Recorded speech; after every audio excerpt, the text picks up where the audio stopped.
Word. Your tight end good? Figure it out. As we know, Justin fears no man as he walks through the valley. Is he going to creep into your lineup? Possibly. We'll see what happens. The real question is, do you trust any Rams running backs right now? Knockdown, drag out rivalry. I have a lot of respect for Justin. I think his time in this league is long overdue. And I hope he achieves that, just not this year and not at my expense. Ladies and gentlemen, it is the last week of the season, and we are here with the all-star cast and our favorite officer, Higgins. Welcome to the Indecision Cave, Week 16, ladies and gentlemen. Trader Joe, how are you, sir?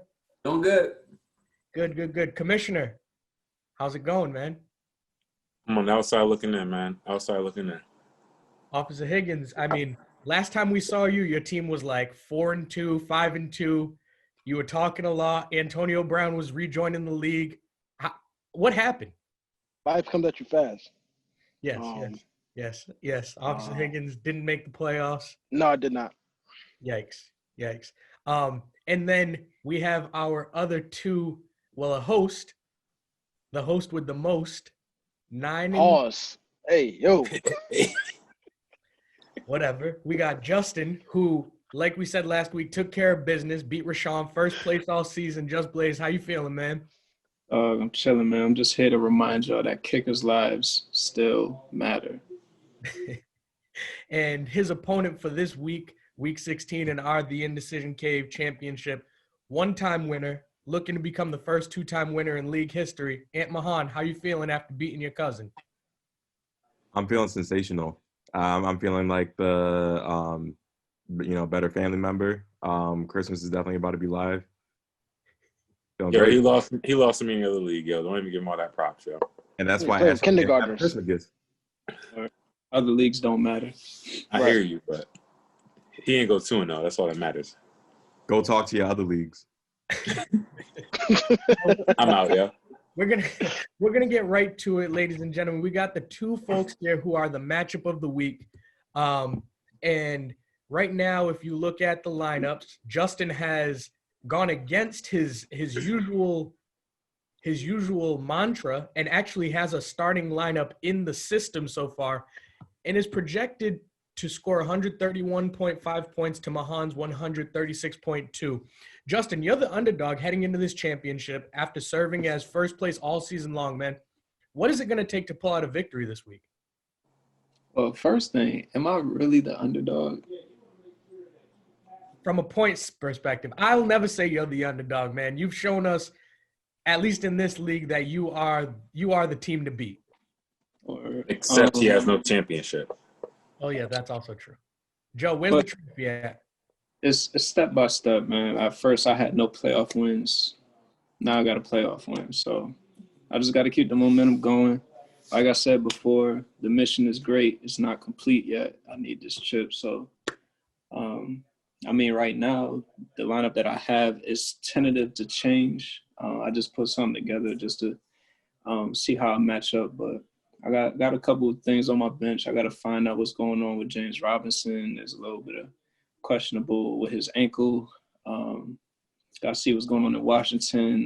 The quarterback wilding. So, just a couple of things that are out of my hands right now, but I'll just adjust accordingly. Justin, if you could peel back the curtain a little bit and give us a little insight. James Robinson, for the sake of this discussion, doesn't play. Do you think you have the answer on your bench, or do you have to kind of scourge the free agent list to make sure that your team is whole heading into this big-time matchup? Replacing James Robinson is a tall task because he's been so consistent. Shout out to Rax, thank you. But I picked up Giovanni Bernard. I saw his performance against Pittsburgh. Houston has the worst run defense in the league, so that's a possibility. If not, then I'll have my eye on a couple other people in the free agency pool leading towards Saturday and Sunday. Understood. And when you look at Mahon's team, right, the last time you guys faced off, you had some buys, obviously, but he put up 136 points. He's projected to score 136 points again. His team is strong. They've been clicking on all cylinders. Aside from the obvious, Derrick Henry, what scares you about his, well, actually the obvious being Kyler Murray and Derrick Henry. Do you think that two-headed monster is enough to beat you, or like what else do you think could prove detrimental to your squad from the Mahon DeLoreans? For me, there's only two concerns. Obviously, Derrick Henry. Hopefully, he doesn't run for 250 yards. My other concern is the Bills' defense playing a plagued New England team on all fronts on Monday night. Yeah, I'm not going to talk about Darren Waller, the baller. The dude put a 30-piece on me this past week. Y'all not afraid of that? Nope. Word. Your tight end good? Figure it out. As we know, Justin fears no man as he walks through the valley. So I think asking him about Darren Waller was understood. Joe, do you have anything you want to ask Justin? Ashton, Fitz, anything? I am curious. Mahon, did you make any trades this year? I did not. Wow, that's quite impressive. Joe, trading isn't the only way to win, brother. That's true, but it's not as fun. I did take a page out of the book of former league champion Ryan in Building from Within. Yes. No, didn't turn out too well for him. Okay, Joe, I'm sorry. Hold on, because I asked you to ask Justin questions. You're throwing insults at me, man. This is absurd. It's our last episode. You got to keep it spicy. Well, real quick, we're going to throw it to Mahon. Mahon, you've been a powerhouse all season, right? You lead the league in points scored, points per game, and you have Kyler Murray and Derrick Henry. Do you think that's enough to get you the win this week? I don't think it's necessarily enough to get me the win. I think it definitely helps, but there could be 2 or 3 people that put up 30 pieces, but what I pride in the team that I built is, consistency and production from, anybody. I've been able to slot in, the Jonnu Smiths, Darius Slayton, although not as much recently. Jeff Wilson did good for me this week. Last week, Kiki Cutie did good for me last week. I think, diversity has been the objective, and I think if I see the same production out of my lineup that I did last week, then we're in pretty good shape. Obviously, that's not going to be the case, but that's just wishful thinking. Understood. Is Henderson, is he healthy? Henderson is healthy. And so he's supposed to be in line with Akers being out. Is he going to creep into your lineup? Possibly. We'll see what happens. The real question is, do you trust any Rams running backs right now?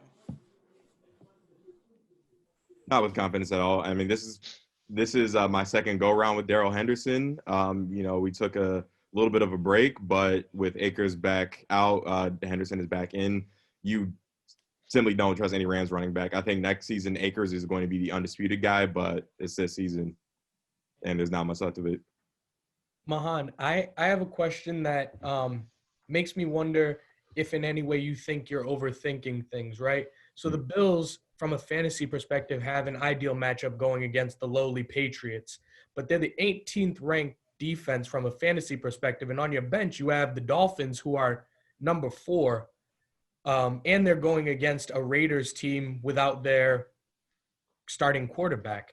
Not that the decision has been made yet, but 18 versus 14 what's the mindset there?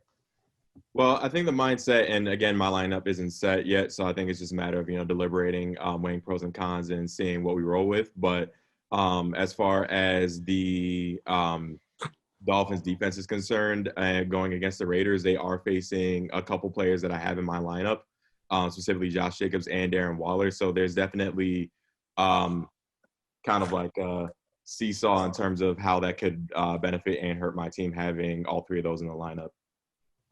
Got it. Okay. He'd be doing himself. Yeah, you're right. So Mahon, my last question, like I always ask, as you look at Justin's team, what is it about his team that gives you any doubt heading into this Super Bowl matchup? One, Patrick Mahomes on any given week, let alone going up against a defense that allowed 31 points in the second half last week. The narrative with Atlanta's defense is that they just don't know how to finish games. They always end up, blowing leads, whether in games that really don't have that much significance, or the Super Bowl, and it happens to be against Tom Brady in multiple occasions. So definitely Pat Mahomes scares me in that regard. Jarvis Landry going up against the Jets, who essentially gift wrapped Trevor Lawrence to Jacksonville. And, Justin is dealing with some injuries in his lineup, but I think it's also worth mentioning that Alvin Kamara, who's the number 1 ranked running back in fantasy, is playing Minnesota this week. Justin has a lot of star power in his lineup, and a couple of them are facing very ideal matchups, probably the best that they've had all season. Got it. So his team might get hot at the right time. Before we go around the horn and vote, Fitz, I have a question for you. Yes. Mahon brought up the 28-3. As a Patriots fan, was the 28-3 your best moment as a fan, or was there another Super Bowl or another win that kind of hit you harder as a Patriots fan? The Malcolm Butler interception. It was more because the 28-3 was more of like a turn. It's like, is this happening? Is this happening? Yep. Wait, this is happening. Yeah. Oh shit, we're in overtime. We got the ball, and we're driving. And then we got the PI, and then we won. Whereas like the Malcolm Butler interception was like, oh shit, we're about to win. We're about to lose 3 Super Bowls in a row off some bullshit. They're on the 2-yard or 1-yard line. The second clock is running. Marshawn Lynch in the backfield. Oh, it's a wrap. We're done. Bill Belichick's not calling a timeout to try to preserve clock, so we could possibly try to put a drive together at the end. And then, boom, picked off. And we won. It was crazy. Yeah. That was definitely Malcolm Butler interception. Never. I don't think there will ever be a happier moment in my life. I haven't had a kid yet. So maybe that will supplant it, but I just can't foresee a happier moment in my life. That's awesome. Yeah, no, I kind of, as I asked the question, I had forgotten about Mac Beasley's interception, because obviously, like, that's the like you said, it was a slow burn versus like the emotional roller coaster. You guys were up, down, both offenses going back. You guys have the lead. Then was it Doug Baldwin who made the catch on the sideline? It was what's his name? Curse. Jermaine Curse. Jermaine Curse made the catch. I remember driving home. I was on the highway and I was like, "Oh, this game's done." Then I heard it was like a bobbled catch or something, right? I didn't watch the radio. It was like that Freeman catch on the Packers, where like it bounced off his leg. Everybody thought it was an incompletion, and then he caught it, and then he got pushed out of bounds by McCourty or Harmon. One of the safeties pushed him out, and it was like, oh shit, he caught it. Yeah. It was like, oh well, we lost the game again on a stupid ass catch. Ryan, I'm kind of surprised to hear that, as a big football fan, you were driving while the Super Bowl was on. So just real quick, at that point in my life, I was working second shift at ESPN, and Sunday was my Friday. And so like I had no skin in the game. My shift was done. And so I like to drive home and just get back to my hometown as early as I possibly could. So I had it on the radio. There was a few years where I didn't watch the Super Bowl at all, just because like you didn't want to see the Patriots win. Partially because of that. Also, if you remember, that was when the Seahawks had just beaten the Packers 2 weeks before in the NFC Championship off of the Brandon Bostic onside kick. Oh, yeah. Right. And so like I was done with football for the year. I was working that game. I was having a great day of work. The Packers are winning. We're about to win the game. Jordy Nelson's in the game. It's like, get out of the way. Let's get the onside kick and let's go home. Let's go face the Patriots. And instead, we had the muffed onside kick that changed everything. So I had no interest in that game at all. Hated the Seahawks for beating us. Hated the Patriots because Fitz is a fan. Yeah. So there it is. But real quick, I just want to go around. Let's go around the horn and decide who we think leaves with the Indecision crown in 2020. Again, we have Justin, who not only got his first playoff win ever, or actually this is his second, but he's going for his first championship in his tenure here, versus Mahon, who's going to be going for the first 2-time champion in league history. Joe, who you got and why? I want to start off by saying congrats to you both. You made it this far. Obviously, you're talented GMs. And I can look at both of your teams and say neither of your teams are a fluke. Like no one like doesn't deserve to be here. So my cap off to you guys. So I'm torn because Justin I think has the star power advantage, but Mahon has the health advantage. But I mean, that star power is really hard to overcome with Mahomes and Kamara, especially with Drew Brees coming back.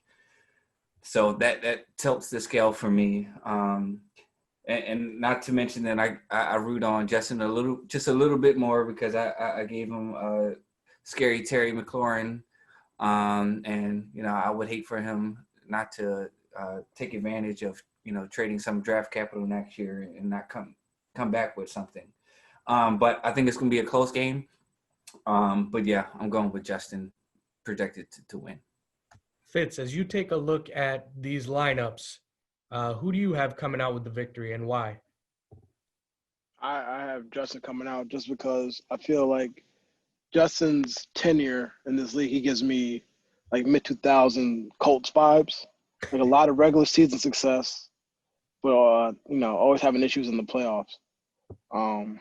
I feel like he would have won a couple years ago if it wasn't for that Ezekiel Elliott trade at the last minute at the trade deadline.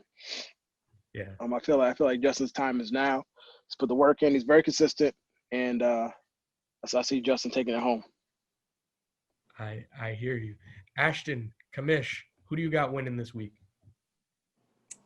Justin could already feel the hate coming. He started smiling. You could feel the hate coming. Just because he beat you by 4 points in the regular season, which I'll never forget. So just a couple of things, right? If George Kittle plays, that changes the uptick in Justin's team by a landslide. I mean, it makes it very difficult for me to see Mahon win. Just a couple of things to note on Justin's team, which is a little bit scary. James Robinson being questionable, A.J. Brown being questionable, Scary Terry not practicing today, questionable.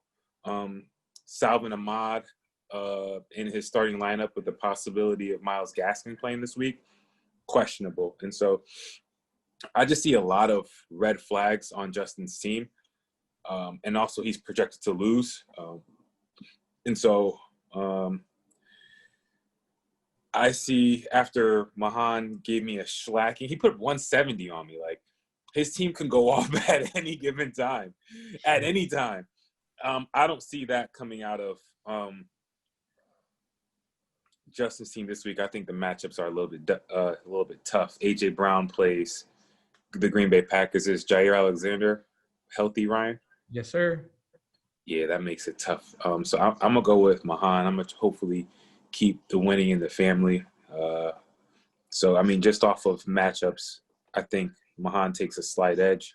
But honestly, this is probably going to be the best match of the year. I think both these two individuals deserve to be here. If you look at their roster, not a lot of trading. And honestly, it's a tale of two individuals who continue to produce in this league, whether that's points or wins. And so, honestly, I wouldn't, outside of myself, wouldn't imagine seeing two other people in the final. So, outside of Kyle and his team full of injuries. But, I give Mahon a slight advantage, but I think it's going to be a good game. And I ain't mad at whoever wins. Justin, you get your first. Mahon, you get your second. Y'all both deserve it. So, props to that. I like it. I'm going to lean towards Justin just because he's been a league juggernaut all season and for the last few years. As we know, he's paced our league in victories. And I just can't see myself betting against Pat Mahomes in a real game or in a fantasy game. The guy's just too good. Alvin Kamara is going to have a big game. I'm very, very, very nervous as a Packers fan about what Derrick Henry's going to do to our defense. But I don't think that it's enough to end up overcoming what Pat Mahomes and Kamara are going to do this week. So, Mahon, I appreciate you having the opportunity to win a second. It's a little hate so that I stay atop the rankings for most league championships.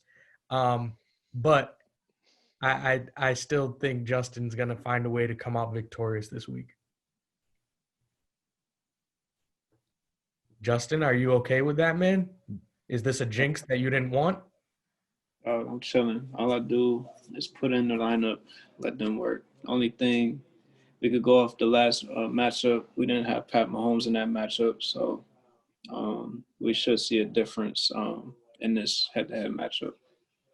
What was the score with your last matchup? I think it was like 133 to like 96 or something. Yeah, Justin lost by 40 points, 136 to 98. But like you just noted, he was without Pat Mahomes in that matchup. And he started Drew Lock, who put up a whopping 7 fantasy points. But the rest of his team, and A.J. Brown put up 3.1 fantasy points, and Philip Lindsay gave him 0.2 fantasy points. That's not to say Mahon's team wasn't balling out of control, right? He had Darren Waller go for 6.7 points, and obviously Waller's in a position now where it seems like he's in like go mode. So it should definitely be like a really strong matchup. But Justin's team definitely left him out to dry in that Week 10 matchup. Mahon, any last words? Oh, I'm sorry, Ashton. Y'all not nervous that Justin's starting Cole Kmet? Is that his name? Yeah, I mean, that could be. Like you said, if Kittle comes back, I think that changes it. But and then who's the number one? We keep talking about Patrick Mahomes. Who's the number one rated fantasy quarterback? Killer Kyler. That's a good reminder. Mahon, how are you feeling about what you've heard from your peers? I mean, going into the season, I went into the season the underdog, didn't have much success the year before. I started the season out 1-3. So to even be able to get to this point is an accomplishment in itself. I went in the underdog against Justin earlier in the season, and I pulled out the victory. So I feel very good going into this matchup. But nonetheless, it's not like some type of knockdown, drag-out rivalry. I have a lot of respect for Justin. I think his time in this league is long overdue. And I hope he achieves that, just not this year and not at my expense. There we go. Tony, hopefully on the way. Joe, have you collected addresses so that you can mail out the trophy? Not yet. I'm gonna wait till it's real. I'm wait till I'm gonna be watching very closely. The minute we determine a winner, I'll be collecting and I'll be sending it. And given how legit our league has become, I could see this being just the first trophy that we have. We're probably going to upgrade. I see that in our future. Yes, definitely. Yeah, definitely. By far, yeah. As long as people can contribute to the trophy. Yeah, it'd be cool to get some names and years sketched into there. Yeah, no doubt. We'll get legit. Before we sign off, can we just go around the room and just everybody just want to preliminary keepers for next year? Wow. Okay. Yeah. As everyone knows, the Indecision Cave is a keeper league. So, Justin, we're gonna start with you. Looking at your roster, who are you potentially keeping heading into next season? It's looking like A.J. Brown for now. We get 3. Oh, yeah, we get 3. Okay. So it'll be A.J., James Robinson, and Scary Terry. James Robinson is definitely. What's A.J. supposed to cost you? I think I got A.J. in the 4th round. Oh, nice. Okay. So you get to keep him for one more year because the way our league is set up is if anyone was drafted in the first 3 rounds, you can't keep them because those drafted in the 3rd round, it would be a round loss. So it would cost you a 2nd round the next year. So that's why we say the first 3 rounds. So, yeah, I think, but I think your running back, James Robinson, that's an amazing value. Let me see if I can find quickly. He was drafted 126. So that's what, 10th, 11th round for a, top 12 running back. So that's legit. Mahon, we're gonna come to you next, man. Who I are you mean, you could putting already on? guess one of them. Derrick Henry. Indeed. Definitely the biggest value for me over the last couple of years. I have one more year with Derrick Henry next year before we have to part ways. But outside of that, I think, I got to this point being in the championship by having security at the running back position. And, I got DeAndre Swift, I believe, somewhere in the 6th, 7th, and 8th round. So I'm definitely looking at him as a potential keeper. As far as my third, could be Kyler, could be Darren Waller. We'll just have to wait and see. What does Waller cost you about? I think I drafted him in the 6th round, so he'd be worth a 5th round pick next year. Officer Higgins. I'm looking at keeping Stephon, Miles, and Justin Herbert. Yeah, that's pretty. That's a pretty nice trio to start your team with, man. The fact that Stephon Diggs is a potential keeper, like just where he was drafted, Fitz got a steal. And where was that? Yeah, I drafted him in the 5th round. Nice. Do you get him for 2 years? He might be the top 5 wide receiver, like right now, kind of thing. Yeah. Yeah, I got shout out to Josh Allen and everybody hating Josh Allen, so it was a good look. Yeah. That tanked his draft value. Ashton, who do you potentially keep this year? So of course, my man, not Kyle Phillip Higgins, but T Higgins. Will That's my definitely cousin. That's because I got 2 Higgins on the roster, but definitely T Higgins. I don't know, man. I'm in a tough spot at quarterback, whether that's Russell Wilson or Joe Burrow. I got to figure that out. And then debating between Will Fuller and T.J. Hawkinson. So TJ's an amazing value. Last I checked. yeah, I think when he get drafted, he was drafted. Let me look real fast. So Will Fuller's not banned from the league, right? He just suspended. Nah, he ain't Josh Gordon. He just out first game next year. He was drafted 127. And he's what, the tight end 5 or something on the year? So he was in the 10th round, and he is tight end 4. Trader Joe. I don't have. Maybe I have some of the worst selections out of all you guys. Lamar Jackson, he's still in consideration, not a lock. DJ Chark with Ooh. right. But I wonder with Lawrence, what's his name, the quarterback? Trevor Lawrence. I mean, him or Justin Fields, to be honest. You can't really be too mad at it. So I wonder if, but I can only keep Chark for 1 year if I keep him. But I wonder if with him with a legit quarterback that could do anything. Matter of fact, the one lock I do have is Dallas Goedert. I get 11th round. I keep him from a 10th or 11th round pick. And I think Zach Ertz is gone next year. That's almost guaranteed. The Eagles are in cap hell. So I think he's going to be good. I really wanted to keep Jalen Reagor, but he has been a massive disappointment this year. Like all the wide receivers drafted before and after him are just outperforming him. So Welcome to my world. So unless he does something amazing next few weeks, I just don't see it happening. So it could be a Paris Campbell. It'll be interesting if the Colts trade for Wentz. Because I don't like Phillips at quarterback, but if somehow the Colts are able to get Wentz, I think Paris And Hurts, get them both down there. Oh shoot, yeah, that's not a bad plan. So yeah, no home runs over here. But I do have a follow-up question. How do you guys feel about Lamar Jackson though? Because lately he has shown glimpses of his former self. Yay or nay? When did you draft him again? I think I get. Let me see. 100 round value. 100 what? 101. So what's that? Not 9th round. It's the 9th round. Yeah, that sounds right. Yep. For the number 8 quarterback, yes, they didn't have a line this year. Like their best offensive lineman got hurt. Yeah. I'd probably keep him, man. I'd probably keep him. Joe, just so that you know, you don't have to keep 3 people. if Yeah. it all comes down to it. Real quick, I'm kind of in the Joe camp, right? Like when you go, I mean, I went 6-7, but it felt like I was limping the whole season.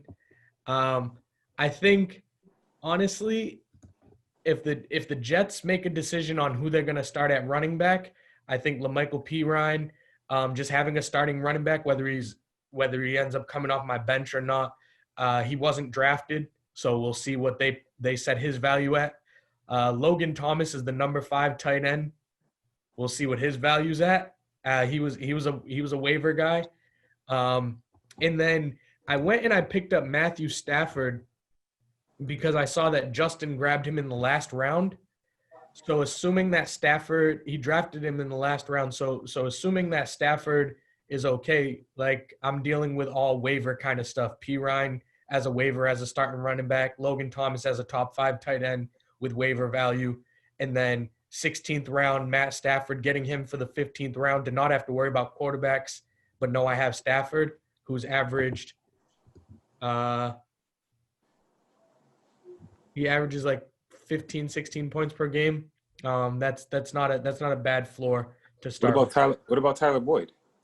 I think I got him in the 4th round, so I'd keep him for one more year. We'll see. If Joe Burrow comes back, yeah, right. If not, like, I mean, Ryan Finley being his quarterback doesn't exactly entice me there.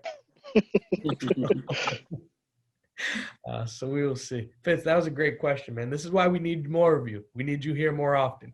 Wait, what about Gesicki? You don't trust him in that offense? No, I think him or Thomas, because Gesicki, once Tua took over, they've had chemistry the last few weeks. So I'm looking both like we'll see what the value of those 2 tight ends are. I might pull a Mahon and have 2 tight ends, right? If I can have 2 guys that are going to start, where so many people have bad luck with tight ends, it could be a potential trade piece or just good thing to have on the squad. And what about Cole World? Ace is asking about everyone. Son, I mean, I'm looking at Cole's whole roster, son. I'm looking at Trying his to team, get the like, yo, intel. he has quality keepers. Cole Beasley, keeper. Tyler Boyd, keeper. Gesicki, keeper. Like he has keeper value. Brandon Cooks, possibly. No, absolutely not. Gus Edwards. His team gave him a lot of trauma this year. I don't know if he wants to get back to that next Yeah, year. I don't know how much I want to run this back, man. Hollywood Brown. No, definitely not Hollywood Brown. The good thing, fellas, is that Monday night or Tuesday morning, you'll get a nice group chat that lets you know your draft order, so Trader Joe can start figuring out how he's going to rebuild his franchise. I can't believe that, son. I can't believe what's about to happen. Trader Joe got like 4 of the top 30 picks in our league this year. According to you, my friend, but because I draft and make poor decisions, that you're not scared of me. Oh, I'm not. I've seen how you perform. It's just a matter of like the fact that you have it. I see how I perform too, my friend. There you go. We each have one of those, brother. Yeah, this is the last year. This is the last year of that shit. Oh yeah, good segue. I think Mahon, you were talking about potentially pushing for a dynasty. Was that you at one time? I said I'd be down for it. Yeah, so I wonder if we start having conversations that after next year, maybe we actually take it leap into a full dynasty mode. It could happen. Ashton has been known to say he's leaving the league if things don't go his way, so we'll have to talk about it. As long as we keep defense, I'm here, man. Whether that's IDP or a defense, that's all. I love a dynasty move. My man wants to have a linebacker so bad on his team. I don't get it. Yo, let me get my man Darius Slay on my squad. We got money, yo. My man wants to have Leighton Vander Esch on his team. For what? Ryan Man, Kerrigan? y'all already took kickers. Y'all can't take defense too. You gotta have. Sure. Yes, we can. If we got the votes, we can take it. If yes, the votes, anything can happen with the votes, man. We'll see how it goes. It sounds pretty split when it comes to defense. It's like half the league wants it, half the league can't stand it. I mean, defense is a part of the game. That's what I'm saying. Not in fantasy. It's fantasy. It's a fantasy. Make your own world. And offense is what we care about, especially Mahon, who's averaging 136 points per game. Without a top 30 wide receiver. Respectfully. That's nice. It's good work. Yeah, Galladay hasn't played since like week 12. Oh, he is not. Oh yeah, man. Yeah, for you to get this far, and he was what, your 3rd-round pick or so? Yeah, I think Godwin was my 2nd-round pick, and Galladay was my 3rd-round pick. Looking at the draft order had me sick because I stared Tyreek dead in the face and picked Chris Godwin. What? You took Who you Godwin over Tyreek. over who? Tyreek. Chris Godwin over. You had Tyreek Hill, and you're Hill. just like, nah. Nah. I'd rather an offense with mad weapons and a 40-year-old quarterback. Yeah, I like it. I mean, clearly you like it, Stones. 'cause I wouldn't want to play Tyreek Hill this week either. The nerve, the audacity. The gall. Yeah. My man said Chris Godwin. My man tried to take my team's roster from last year so bad, yo. I mean, it worked. I mean, I feel you. It got you to the championship. I ain't I beat you. In that case, I beat you with your roster. Ooh. And Facts. do you believe in a parallel universe? You know, Justin, I hope you win. Has anybody, speaking of which, has anybody watched Tenet? No. Ashton But lost his Tenet roster. Is Tenet Yeah, that's fire? good. Yeah, Tenet's really good. I gotta watch it. Who's the biggest 1st-round bust? Just based Hey, on you. performance. So what I would throw in there is Zeke, Kenyon Drake, Joe Mixon when he was healthy. Yeah, thank you. Joe Mixon. Yeah, thank you. So I mean, let's talk the top 3. Like Christian McCaffrey, Saquon Barkley, Ezekiel Elliott. Like those are, I get it. Injuries, yes, but you didn't get anything from them. Michael Thomas, like you're not getting points from these guys. Those are busts. No, I don't count Michael. I don't count the guys who were hurt. I count the guys who were there and right. stunk, like Joe Mixon. I mean, yeah, that's Michael tragic. Was the thing with Michael Thomas was it was like every week it was like, oh, I'm about to play, and then Saturday come, nah, I ain't gonna play. And then another week, oh, I'm about to hit my teammate. Like, shit. Yeah. Yeah, it was bad. It was bad all around. I mean, do we also put CEH in there then if we're not talking about injuries? He just got hurt. Yeah. No, if we're not talking about His injuries. production, Yeah. it wasn't 1st-round worthy. It was a lot of hype around that, and people fell for it. There were some leagues where CH was going number 1. Right. Y'all remember when Eugene picked James Conner at pick 13? We were shocked at that. Well, it worked out while he was healthy. I feel like James Conner was cool, but we were like, whoa. Nah. The biggest reach was what Rashawn picked Cam Newton like the 4th round. Yeah. I need to verify this. The thing about it is that our league just drafts so many running backs so fast that like you got to get 2 starters. And when Mahon, Mo, and Fitz got great starters in the 6th round value, 4th round value, and like 9th round value, it's like there's only so many you can end up choosing. So Eugene's strategy, I mean, he missed on the pick, but like you got to hit 2 running backs in this league. Right. And I mean, I'm not necessarily upset. CH is the 13th best running back in fantasy. I got him at number 4, but it's also like number 4 from a situation where, again, by the time I picked at 4, Cook is gone, Kamara's gone, Barkley's gone, McCaffrey's gone, Henry's gone, Zeke's gone, Elliott's gone, Sanders is gone. If you told me that I get the number 14 running back when the top 8 are gone, in a league that we have to draft running backs, yeah, I mean, I fumbled the bag, but like it was like. But you fumbled the bag when your favorite team has a better running back. No, but you don't necessarily know that. Everything that's going on in the Packers is that we split the carries. Aaron Jones is nasty. Like I thought the Chiefs were gonna just like they did in Week 1, 136 yards in his first game. I said, wow, I'm a genius, you know. And then Andy Reid just started being Andy Reid, and then he goes and signs Le'Veon Bell, and it was just like, all right, well, see you guys next year. Yeah, it's just craziness. You know, there was a lot of disappointment also, like in the 3rd and 4th round, like Juju, Mo drafted him 3rd round. Jonathan Boo. We thought Jonathan Taylor was going to be a league winner. Or at least some thought that he would be. Poor Deli. Odell, you know, he had his season loss. Cortland Sutton, like you lost him early, right? Right, Fitz? Say that again? Okay, Yo, good. you had Cortland Sutton. That's right. How Yeah, soon? he played a half of football. That Yo, hurt a lot. My man Fitz had so many injuries this year. I think you probably got hit the worst, bro.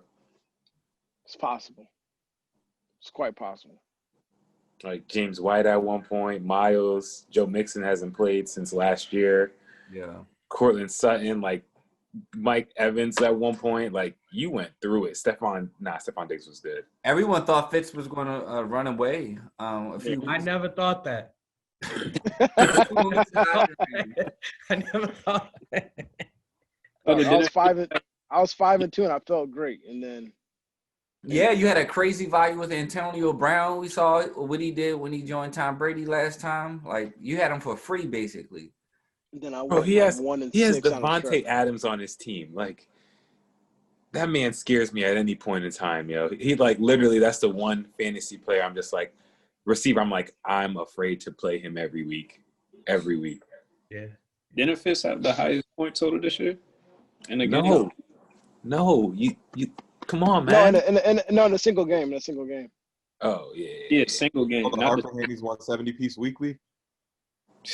I had like back-to-back 170s, and then everybody started getting hurt. That was a good time. I remember that. It was great. September was great. It was good to me. No, when you were losing. I liked that. Yeah. I went like 1-6 down the stretch. It was terrible. I remember. Any consolation in the playoffs, the consolation bracket, Fitz did beat Kyle. And, I mean, I guess neither one of them cared, but. Wait, Fitz Bro, didn't beat Kyle, what? Yeah, Fitz beat Kyle. That happened. I mean, sorry, he beat Ryan, yeah. Bro, I stopped setting my roster like week 11. You already know when I stop putting out weekly posts and updating it, it's a wrap. Or you had a Ryan weekly was down awards bad. and it just disappeared. Yeah, We- once my boy hits 2 and 5, everything slows down. Oh man, goodness gracious. On that note, folks, we want to thank you for joining us for our first year doing the Indecision Cave podcast show. As you know, you can find us on Facebook at The Indecision Cave. You can find us on Twitter at Indecision Cave. You're probably watching on YouTube, but if not, follow on YouTube at The Indecision Cave. We want to thank you for joining us. We'll be back soonish as we get ready for our draft coverage. Again, thank you so much. We will see you next season within The Indecision Cave.